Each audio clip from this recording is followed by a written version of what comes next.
Po, try naman tayo nung isang variant ni Lipton, Lipton tea, no? So ito naman po yung green tea, Lipton. Ayan. So tapos na po tayo sa yellow. So by the way, kumuha na po ako ng blood sugar level, currently at 113. So kinuha ko po siya through Potay CGM. Ayan.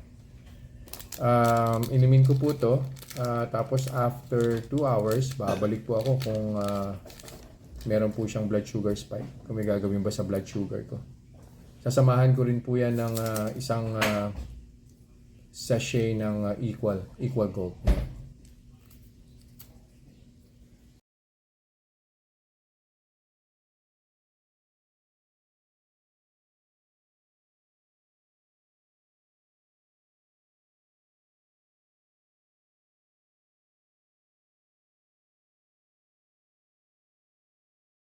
Reminders lang po, wag pong mag-aanli.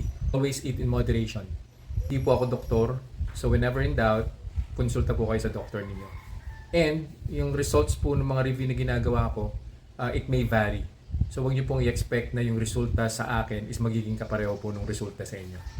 So yun lang po. Have a nice day. Conclusion na po tayo dun sa Lipton Green Tea na tinry ko po today, no? Well, mas expected, kapareho rin po siya nung yellow label, yung Lipton tea na tinry ko po kaninang umaga. No? So, nag-start po yung blood sugar ko at 113. And then, after an hour, bumaba po siya. Nag-100, I think 108 po yata or 106 po yata yung first hour. No? And then on the second hour, dire-diretso lang po. Bumaba rin po yung second hour, 103.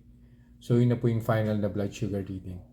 So, ang conclusion po, obviously, wala pong problema yung green tea. Kahit na po nilagyan ko pa po siya ng isang sachet ng equal gold. So, I think kahit Splenda po siguro, wala naman po siguro magiging problema. For as long as, especially po akong monk fruit, allulose, at saka yung stevia. So, yan. Straightforward po na sweetener yan. Huwag lang pong hahaluan ng table sugar or ng pure honey. So I think nabanggit ko rin po yan dun sa yellow label na Lipton. So marami po kasi nagtatanong tungkol po niya sa pure honey na yan. So pag sinearch niyo po yan sa Google, nasasabihin po sa inyo ni Google, pure sugar po yung pure honey. So wala pong ibang halo yan kundi sugar lang. So hindi po talaga po pwede sa diabetic yan. Yun lang po for this review. I'll see you guys in the next vlog. Bye bye.